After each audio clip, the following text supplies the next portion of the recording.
This educational video will show you how to make beats on your Android phone.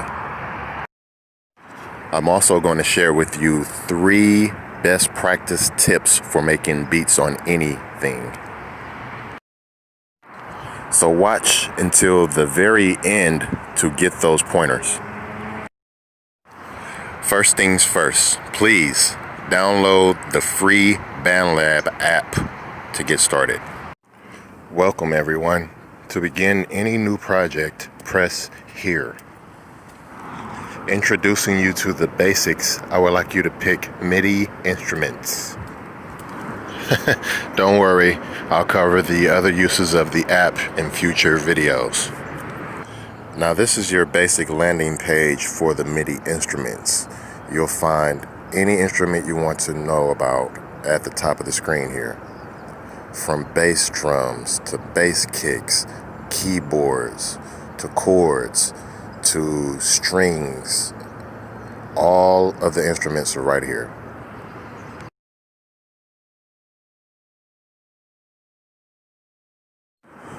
I really like this BandLab app. It breaks down everything that you need to know right in front of you. As you use the app a lot more, it gets in tune to the instruments you like to use and the categories you like to use, which is why you will see this begin to fill up. The screen will break down everything that you use or like to use on the app, and it kind of helps to centralize, if you will, everything. Now myself, I like to start out with a drum kit or some type of bass. But the technique I'm about to show you now, it works whether you want to start with a clap or percussion or what have you. So let's pick the drums. Next, it's going to give you a choice of either drum kits or drum pads. So we're going to pick drum kits. Now you can go down this list and sample each instrument by pressing the play button next to its label.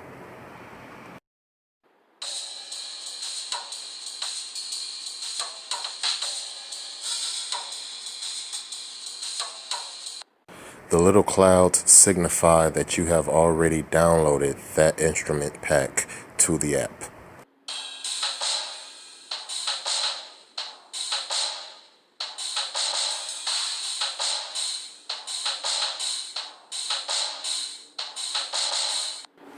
Again, the instruments downloaded here are contained within the app and not taking up your gig space. So to download an instrument for use, you tap on its name.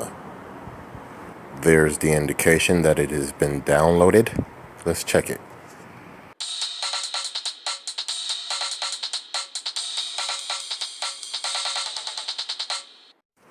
A little fast, but that's okay. Now tap the name a second time and it brings us to this page. Play around with the instrument pad. See which one you want to use.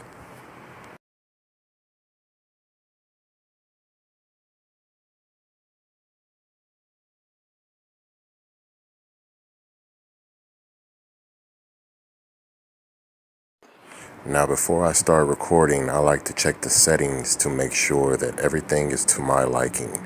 And you can do that by pressing this cogwheel here. The default tempo will always be 120, but you can decrease it by pressing the negative sign here, or increase it by pressing the positive sign here. If you already have a basic rhythm in your head, you can tap on this middle box along with that rhythm and your tempo will come out basically the same. Now the setup may seem a bit overwhelming, which is probably why a few of us may skim through this part. But believe me, it is well worth the less headaches. Next, you want to adjust your metronome volume. This is the ticking or beeping sound that keeps you on beat while making the beat. Greatly needed, but can be annoying. Last thing you want to look at here is your count in category. This setting gives you a signal of when the recording is about to begin. Now off means you're recording right when you hit that button. 1 bar means 1, 2, 3, 4, start recording. 2 bars mean 1, 2, 3, 4, 1, 2, 3, 4, start recording. I like the 2 bar.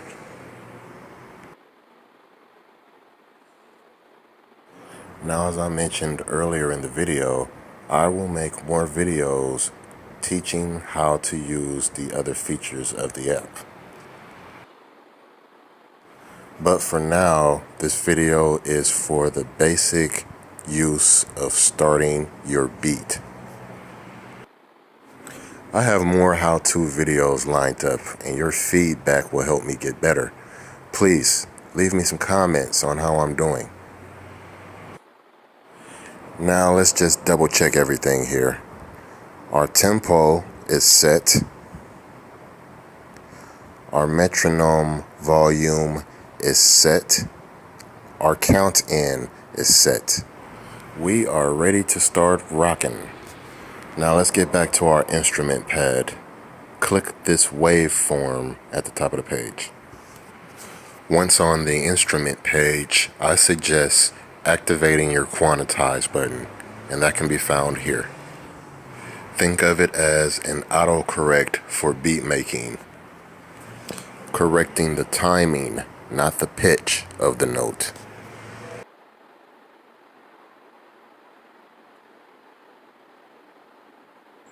Another great tool to utilize would be your loop bar, located here.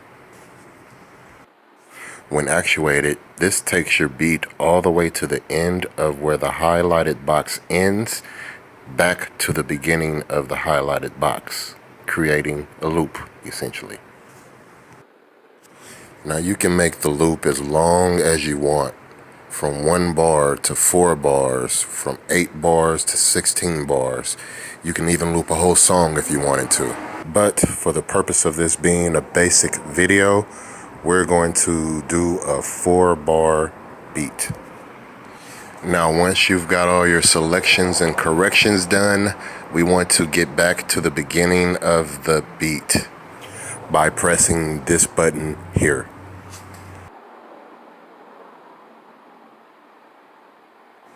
Hiding behind my watermark is your metronome button. Here you can turn it on or off.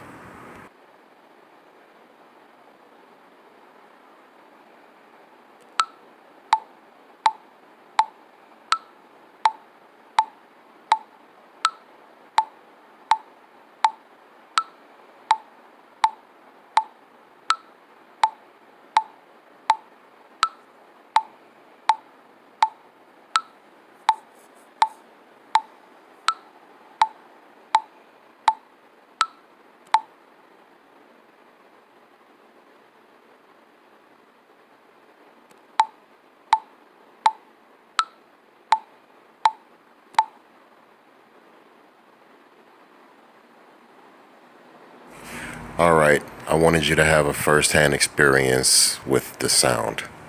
It can be annoying, but it is very helpful. Okay, moving right along here. Let's get to the next section.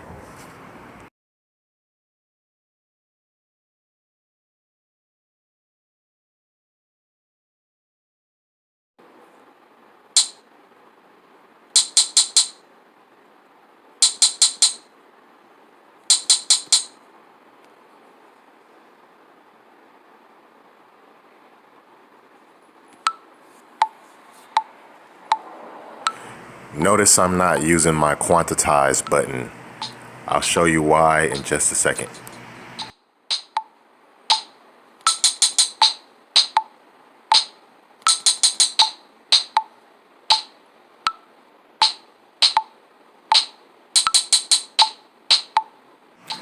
If you listen, you can hear that the note is off a little bit.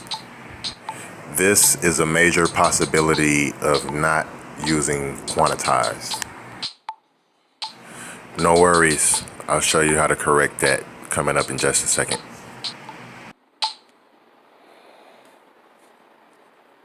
Now let's hear it without the metronome.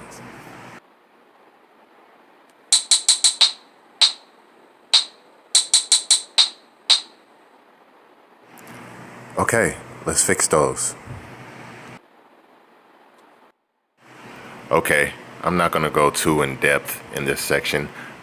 I just want to give you guys a broader aspect of what the app can do. Let me know in the comments that you want me to do more videos like this. I read and respond to them all. So basically, I've gone to another view of the app on the beat that I am making. This allows me to see exactly where the note is hitting and how full it is. Again, I'm just showing you the little corrections that you can do and the extra dynamics of the app.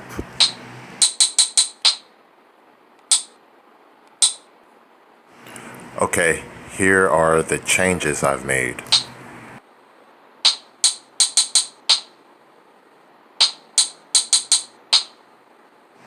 Sounds a lot better, and you can hear the subtle changes.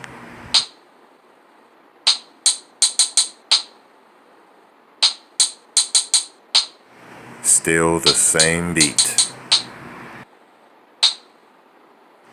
Now let's create another instrument track to this beat. Click here to view all tracks for the beat. There is the first track we were working on. Now I don't want to bombard you with too much information, but you have a lot of control in this view. Again, we'll touch on it in later videos. But for now, hitting this button will add another track to your beat. Next, choose MIDI instruments.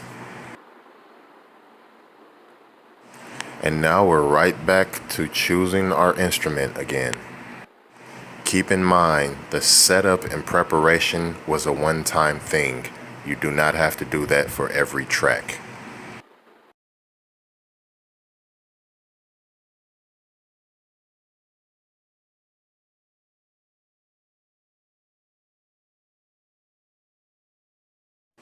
Okay, fast forward a little bit.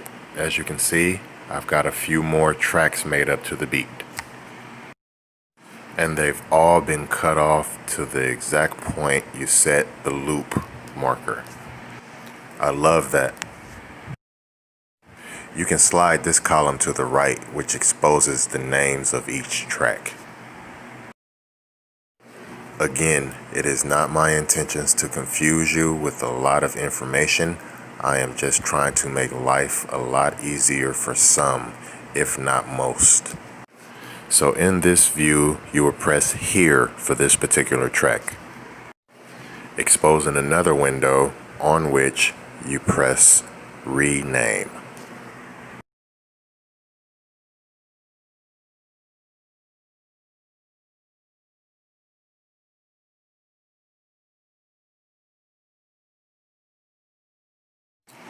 I suggest doing this for each and every last track, for each and every last one of your beats.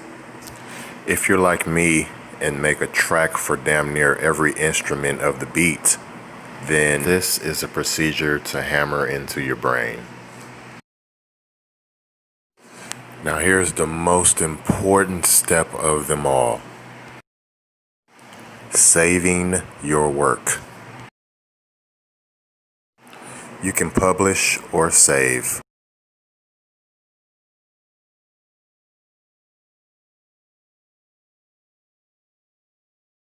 Once you push save, here's the screen you'll be taken to. But this doesn't look right. You don't have to fill it up to the T, but having some data helps your SEO on whatever platform you upload this beat to.